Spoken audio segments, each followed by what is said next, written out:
Let's practice English sentences together. चांहि कंहिं ठाही आहे? Who has made tea? छा तव्हांजी मङणी थी वई? Did you get engaged?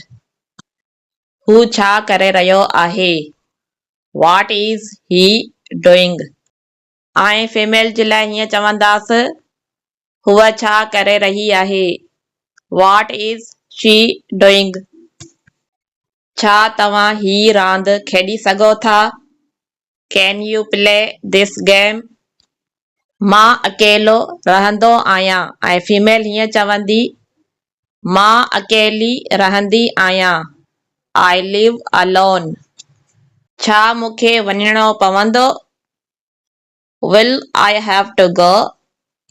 छा मूंखे इंतज़ारु करणो पवंदो? Will I have to wait? उते केतिरा माण्हू हुआ? How many people were there?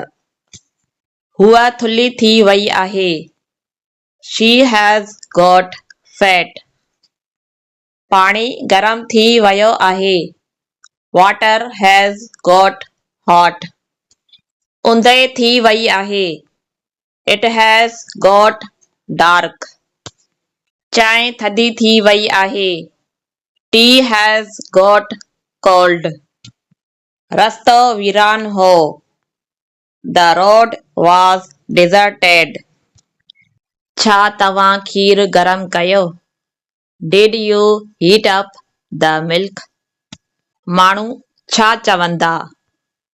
What will people say? मूंखे मुंहिंजो कमरो ॾेखारियो Show me my room.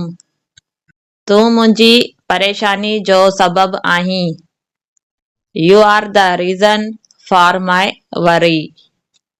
तूं परेशान छो आहीं? Why are you worried? मूंखे चकर आयो I felt dizzy. मां अॼु नथी अची सघां I can't come today. या तव्हां हिनखे हीअं बि ट्रांसलेट करे सघो था I cannot come today. Cannot full form आहे can't जो कोई दरवाज़े ते आहे Someone is at the door.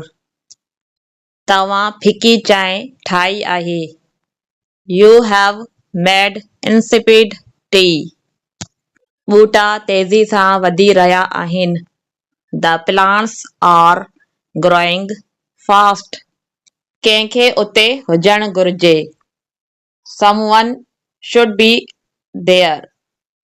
हुन मूंखे धोखो ॾिनो He cheated on me.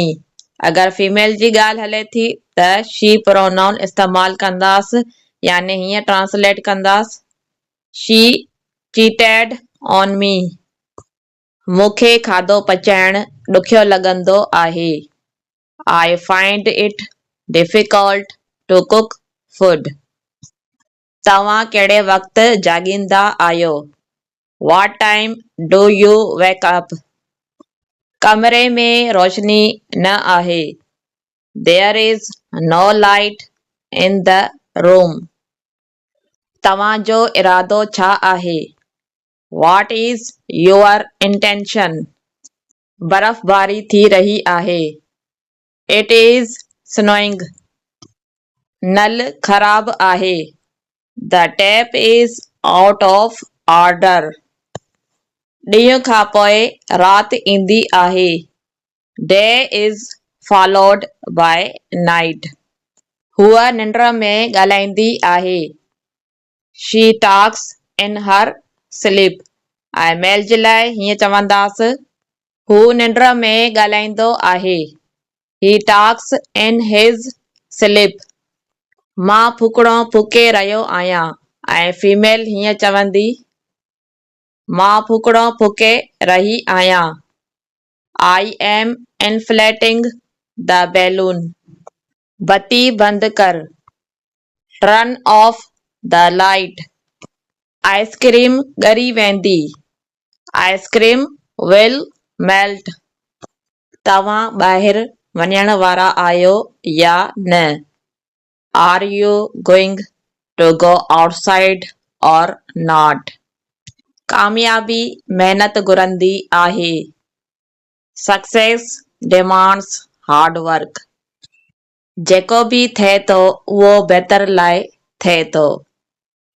Whatever happens, it happens for the best. मूंखे हिकु मौक़ो ॾियो. Give me a chance. मौसम कीअं आहे? How is the weather? छा तव्हांखे थधि लॻी रही आहे? Are you feeling cold? मां ॾकी रहियो आहियां. ऐं फीमेल हीअं चवंदी, मां ॾकी रही आहियां. I am shivering. चोर चोरी करे रहियो आहे. The thief is stealing. हूअ मूंखे धड़का ॾिए थी. She scolds me. हुन जो गुस्सो जाइज़ हो. His anger was justified. His possessive pronoun आहे ऐं ही मेल जे लाइ इस्तेमालु कंदा आहियूं. अगरि फीमेल जी ॻाल्हि हले थी त हर possessive pronoun इस्तेमालु कंदासीं, यानी हीअं ट्रांसलेट कंदासीं. Her anger was justified. बिजली 2 कलाकनि जे लाइ हली वई. The power went out for 2 hours. मां हिकु ख्वाबु ॾिठो हो. I had a dream. छा तव्हां मुंहिंजो मैसेज पढ़ियो? Did you read my message? मां मोमबत्ती ॿारे रहियो आहियां. ऐं फीमेल हीअं चवंदी, मां मोमबत्ती ॿारे रही आहियां. I am lighting a candle. मां तोखे ॿुधाए करे ग़लती कई.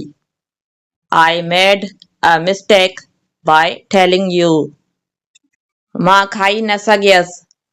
I could not eat. पंहिंजे कम ते ध्यानु ॾियो. Attend to your work. Road बंदि आहे. The road is blocked. कुझु ग़लति आहे. Something is wrong. मुंहिंजो तव्हां सां को बि वास्तो नाहे. I have nothing to do with you. जॾहिं बि ॾिसंदो आहियां हूअ रोईंदी रहंदी आहे. Whenever I see her, she keeps on crying. सभु गॾिजी आया. Everyone came together. मां पंहिंजा नाखून कटे रहियो आहियां. ऐं फीमेल हीअं चवंदी, मां पंहिंजा नाखून कटे रही आहियां. I am trimming my nails. हूअ अटो छाणे रही आहे. She is sifting the flour. मां पकोड़ा तरे रही आहियां. I am frying the fritters. हूअ अटो ॻोहे रही आहे. She is kneading the dough. मूंखे मञणो पवंदो तव्हांजी माउ तमामु सुठी आहे. I have to admit your mother is very nice. मां हफ़्ते में 2 दफ़ा ॿूटनि खे पाणी ॾियां थो. ऐं फीमेल हीअं चवंदी, मां हफ़्ते में 2 दफ़ा ॿूटनि खे पाणी ॾियां थी. I water the plants twice a week. ॿूटे खे दरीअ जे वेझो रखो. Keep the plant near the window. मां हुन खे नंढपण खां सुञाणींदी आहियां. I have known her since my childhood. Thanks for watching. Allah Hafiz and take care.